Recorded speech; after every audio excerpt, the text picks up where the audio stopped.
ಮಾಜಿ ಪ್ರಧಾನಿ ದೇವೇಗೌಡರ ಅದೃಷ್ಟ ದೇವತೆ ಚೆನ್ನಮ್ಮ ಇನ್ನೂ ನೆನಪು ಮಾತ್ರ.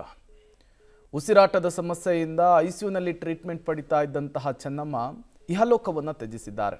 ಅವರ ಅಂತ್ಯಕ್ರಿಯೆಯನ್ನು ಇವತ್ತು ಹೊಳೆನರಸೀಪುರದಲ್ಲಿ ನೆರವೇರಿಸುವುದಕ್ಕೆ ಬೇಕಾದಂತಹ ಎಲ್ಲ ಸಿದ್ಧತೆಗಳನ್ನು ಕೂಡ ಮಾಡಿಕೊಳ್ಳಲಾಗಿದೆ. ಇನ್ನು ಅಂತ್ಯಕ್ರಿಯೆ ಒಕ್ಕಲಿಗ ಸಂಪ್ರದಾಯದಂತೆ ನೆರವೇರುತ್ತೆ. ಈ ಅಂತ್ಯಕ್ರಿಯೆಯಲ್ಲಿ ಗಣ್ಯರು ಕೂಡ ಭಾಗಿಯಾಗುವ ಸಾಧ್ಯತೆ ಇದೆ. ಜೊತೆಗೆ ಯಾವ ರೀತಿ ನಡೀತಾ ಇದೆ ಹಾಗಾದ್ರೆ ಅಂತ್ಯಕ್ರಿಯೆಗೆ ಸಿದ್ಧತೆ, ಬನ್ನಿ ಕುರಿತಂತೆ ಒಂದು ವರದಿ ಇದೆ, ನೋಡ್ಕೊಂಡು ಬರೋಣ. ಮುತ್ತಿಗೆ ಹಿರೇಹಳ್ಳಿ ಗ್ರಾಮದಲ್ಲಿ ನೀರವ ಮೌನ. ಚೆನ್ನಮ್ಮರನ್ನು ನೆನೆದು ಸಂಬಂಧಿಕರು ಕಣ್ಣೀರು. ಯಾರನ್ನು ಬರಿಗೈಲಿ ಕಳುಹಿಸದ ದೇವತೆ. ಹಾಸನ ಜಿಲ್ಲೆ ಮನೆಮಗಳು ಚೆನ್ನಮ್ಮ. ಹಾಸನ ಜಿಲ್ಲೆ ಹೊಳೆನರಸೀಪುರ ತಾಲೂಕಿನ ಮುತ್ತಿಗೆ ಹಿರೇಹಳ್ಳಿ ಗ್ರಾಮದಲ್ಲಿ ಜನಿಸಿದವರು. ಚೆನ್ನಮ್ಮನವರ ಸಾವಿಗೆ ಇಡೀ ಗ್ರಾಮಸ್ಥರು ಕಂಬನಿ ಮಿಡಿಯುತ್ತಿದ್ದಾರೆ. ಇಡೀ ಮುತ್ತಿಗೆ ಹಿರೇಹಳ್ಳಿ ಗ್ರಾಮದಲ್ಲಿ ನೀರವ ಮೌನ ಆವರಿಸಿದೆ. ಚೆನ್ನಮ್ಮರನ್ನು ನೆನೆದು ಸಂಬಂಧಿಕರು ಕಣ್ಣೀರಿಟ್ಟಿದ್ದಾರೆ. ಚೆನ್ನಮ್ಮರನ್ನು ಕಳೆದುಕೊಂಡು ಅನಾಥರಾಗಿದ್ದೇವೆ. ಅನಾಥೆಯಾದ ನನ್ನನ್ನು ಮಗಳಂತೆ ಬೆಳೆಸಿದ್ದಾರೆ. ಸ್ವತಃ ಅಡಿಗೆ ಮಾಡಿ ಬಡಿಸುತ್ತಿದ್ರು.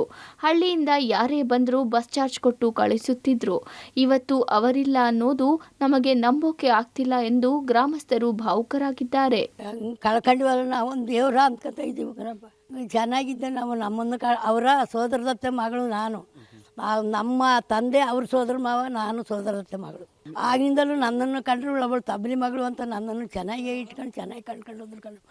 ನಮಗೀಗ ಹೋಯ್ತಲ್ಲ ಒಂದು ದೇವರು ಅನ್ನೋದೊಂದು ಆತಕ್ಕ. ನಮಗೆ ಇಲ್ಲೇ ಇದ್ದೀನಿ, ಇಲ್ಲೇ ಇರು ಅಂತ ಅದೇ ಹೇಳಿ ಸೇಚಿ ಇಲ್ಲಿ ಹೋಗ್ಬೇಡ.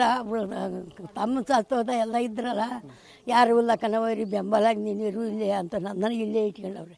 ತುಂಬ ಒಳ್ಳೆಯವ್ರನ್ನ ಕಳ್ಕೊಂಡ್ವಲ್ಲ ಅನ್ನಿಸ್ತಾ ಇದ್ದವು ಗ್ರಾಮದವ್ರಿಗೆಲ್ಲ. ಇಲ್ಲಿ ಹಳ್ಳಿಯಿಂದ ಹೋಗೋರು ಅಂತಲ್ಲ ಅಲ್ಲಿಗೆ ಅವ್ರ ಮನೆಗೆ ಎಲ್ಲರಿಗೂ ಊಟ ಹಾಕಿ ಬಸ್ ದುಡ್ಡಿರಲ್ಲ ಬಸ್ ಚಾರ್ಜ್ಗೆ ಅಂತ ಕೊಟ್ಟು ಕಳ್ಸೋರು ಅಂತ ಹೇಳ್ತಾರೆ. ವಾಸ್ತು ಪ್ರಕಾರ ಚೆನ್ನಮ್ಮ ಅಂತ್ಯಕ್ರಿಯೆ. ಚೆನ್ನಮ್ಮ ಅಂತ್ಯ ಸಂಸ್ಕಾರಕ್ಕೆ ಸಕಲ ತಯಾರಿ.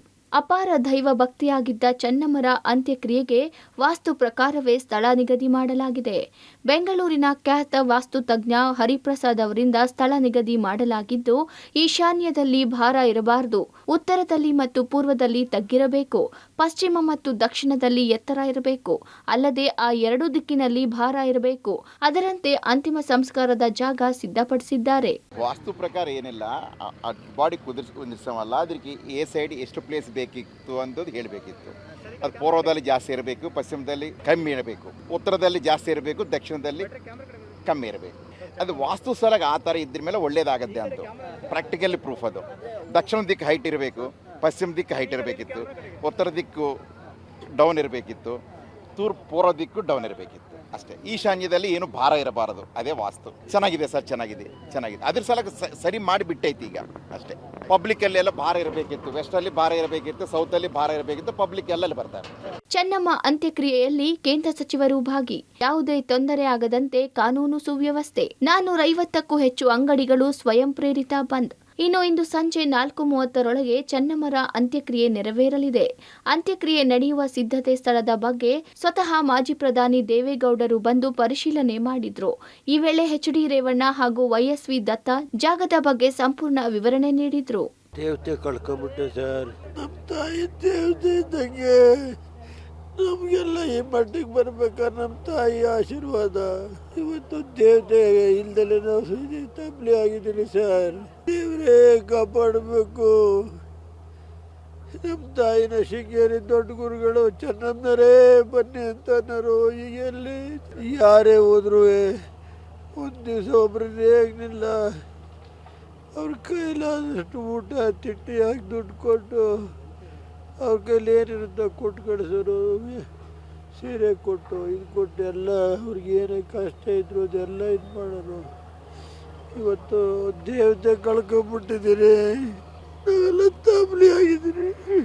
ಸಕಲ ಸರ್ಕಾರಿ ಗೌರವಗಳೊಂದಿಗೆ ಅಂತ್ಯಕ್ರಿಯೆ. ಸಿಎಂ ಡಿಕೆಶಿ ಕೇಂದ್ರ ಸಚಿವರು ಭಾಗಿ ಸಾಧ್ಯತೆ. ಹೊಳೆನರಸೀಪುರದ ಶಾಲಾ ಕಾಲೇಜುಗಳಿಗೆ ರಜೆ.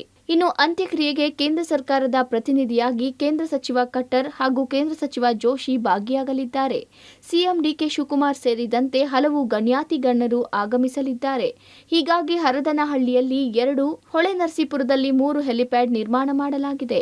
ಜನರು ಹೆಚ್ಚಾಗಿ ಸೇರುವ ಕಾರಣ ಮುಂಜಾಗ್ರತಾ ಕ್ರಮವಾಗಿ ಜಿಲ್ಲೆಯಲ್ಲಿ 2 ದಿನ ಮದ್ಯ ಮಾರಾಟ ನಿಷೇಧ ಮಾಡಲಾಗಿದೆ. ಅಲ್ಲದೆ ಸಂಚಾರಕ್ಕೆ ಕಾನೂನು ಸುವ್ಯವಸ್ಥೆಗೆ ಅಡ್ಡಿಯಾಗದಂತೆ ಮುಂಜಾಗ್ರತೆ ವಹಿಸಲಾಗಿತ್ತು. ಹೊಳೆನರಸೀಪುರದ ಎಲ್ಲ ಶಾಲಾ ಕಾಲೇಜುಗಳಿಗೆ ರಜೆ ಘೋಷಿಸಲಾಗಿದೆ. ಇದೇ ವೇಳೆ ಹೊಳೆನರಸೀಪುರದ 450ಕ್ಕೂ ಹೆಚ್ಚು ಅಂಗಡಿ ಮುಂಗಟ್ಟುಗಳು ಸ್ವಯಂ ಪ್ರೇರಿತವಾಗಿ ಬಂದ್ ಮಾಡಿದ್ದಾರೆ. ದೇವೇಗೌಡಜಿಯವರ ಧರ್ಮಪತ್ನಿಯವರಾದ ಚೆನ್ನಮ್ಮಾಜಿಯವರ ಅಂತ್ಯ ಸಂಸ್ಕಾರಕ್ಕೆ ಸಕಲ ಸಿದ್ಧತೆಯನ್ನು ನಮ್ಮ ಜಿಲ್ಲಾಡಳಿತ ಹಾಸನ ಮಾಡಿಕೊಂಡಿದೆ. ಪೊಲೀಸ್ ಇಲಾಖೆ ಒಳಗೊಂಡಂತೆ ಎಲ್ಲ ಜಿಲ್ಲಾ ಮಟ್ಟದ ಅಧಿಕಾರಿಗಳು ಸಹ ಈ ಕಾರ್ಯದಲ್ಲಿ ನಿರತರಾಗಿದ್ದಾರೆ. ಮುಖ್ಯವಾಗಿ ಹೇಳಬೇಕು ಅಂದರೆ 2 ದಿನದ ಒಂದು ಮದ್ಯಪಾನ ನಿಷೇಧವನ್ನು ನಾವು ಮಾಡಿದ್ದೇವೆ. ವರ್ತಕರ ಸಂಘದಿಂದ ಹೊಳೆನರಸೀಪುರ ವ್ಯಾಪಾರ ವಹಿವಾಟನ್ನು ಬಂದ್ ಮಾಡಿದ್ದೀವಿ. ಇದರಿಂದ ಎಲ್ಲರೂ ಸಹಕಾರ ಕೊಡ್ತೀವಿ ಅಂತ ಹೇಳಿದ್ದಾರೆ. ಅದರ ಪ್ರಕಾರ ನಾವು ಮಾಡ್ತಾ ಇದ್ದೀವಿ ಸರ್. ಬೆಳಗ್ಗೆ 7 ಗಂಟೆಯಿಂದ ಮಧ್ಯಾಹ್ನ 1 ಗಂಟೆವರೆಗೂ ಚೆನ್ನಮ್ಮನವರು ಅದರಿಂದ ನಾವು ರಜಾ ಘೋಷಿಸಿದ್ವಿ. ಒಂದು 450 ಶಾಪ್ಗಳಿದೆ ಸರ್. ಹೋಟೆಲ್ ಉದ್ಯಮ ಎಲ್ಲದೂ ಬಂದು ಸರ್. ಈ ನಡುವೆ ಹೊಳೆನರಸೀಪುರದ ರೇವಣ್ಣ ನಿವಾಸಕ್ಕೆ ಮಧ್ಯರಾತ್ರಿ ಚೆನ್ನಮ್ಮ ಪಾರ್ಥಿವ ಶರೀರ ಆಗಮಿಸಿದೆ. ರೇವಣ್ಣ ಮನೆಯಲ್ಲಿ ಅಂತಿಮ ದರ್ಶನಕ್ಕೆ ವ್ಯವಸ್ಥೆ ಮಾಡಲಾಗಿದೆ. ಹೀಗಾಗಿ 5 ಎಸ್ಪಿಗಳ ನೇತೃತ್ವದಲ್ಲಿ 2,000ಕ್ಕೂ ಹೆಚ್ಚು ಪೊಲೀಸರನ್ನು ನಿಯೋಜಿಸಲಾಗಿದೆ. ರೇವಣ್ಣ ನಿವಾಸಕ್ಕೆ ಆಗಮಿಸಿದ ದಕ್ಷಿಣ ವಲಯ ಐಜಿಪಿ ಬೋರಲಿಂಗಯ್ಯ ಹಾಗೂ ಭವಾನಿ ರೇವಣ್ಣ ಸಾರ್ವಜನಿಕ ದರ್ಶನದ ವ್ಯವಸ್ಥೆಯನ್ನು ಖುದ್ದು ಪರಿಶೀಲನೆ ನಡೆಸಿದ್ರು. ಬೆಳಗ್ಗೆ 7ರಿಂದ 9:30ರವರೆಗೂ ಸಾರ್ವಜನಿಕ ದರ್ಶನಕ್ಕೆ ಅವಕಾಶ ಕಲ್ಪಿಸಲಾಗಿದೆ. ಬಳಿಕ ಹೊಳೆನರಸೀಪುರದಿಂದ ಪಾರ್ಥಿವ ಶರೀರ ಹೊರಟು ಬೆಳಗ್ಗೆ 11:30ಕ್ಕೆ ಕ್ಯಾತನಹಳ್ಳಿಯ ಶ್ರೀ ರಂಗನಾಥ ಸ್ವಾಮಿ ಬೆಟ್ಟದ ತಪ್ಪಲಿಗೆ ತಲುಪಲಿದೆ. ಆ ಬಳಿಕ ಅರ್ಚಕರ ತಂಡದಿಂದ ಒಕ್ಕಲಿಗರ ಸಂಪ್ರದಾಯದಂತೆ ಪೂಜಾ ಕಾರ್ಯಗಳು ಆರಂಭವಾಗಿ ಮಧ್ಯಾಹ್ನ 2ರಿಂದ ಸಂಜೆ 4:30ರೊಳಗೆ ಅಂತ್ಯಕ್ರಿಯೆ ನಡೆಯಲಿದೆ. ಚೆನ್ನಮ್ಮ ಅವರ ಗಂಡನ ಮನೆಯು ಹೊಳೆನರಸೀಪುರವೇ ಆಗಿರೋದ್ರಿಂದ ಆ ಊರಿನ ಮೇಲೆ ರೇವಣ್ಣ ಅವರಿಗೆ ವಿಶೇಷವಾದ ಪ್ರೀತಿ ಇದೆ. ಅದಕ್ಕಾಗಿಯೇ ನೋವಿನಲ್ಲೂ ತಾವೇ ನಿಂತು ಎಲ್ಲ ವಿಧಿವಿಧಾನಗಳನ್ನು ನೆರವೇರಿಸಲು ಮುಂದಾಗಿದ್ದಾರೆ. ಶಶಿಧರ್ ಬಿಸಿ, ಪಬ್ಲಿಕ್ ಟಿವಿ, ಹಾಸನ.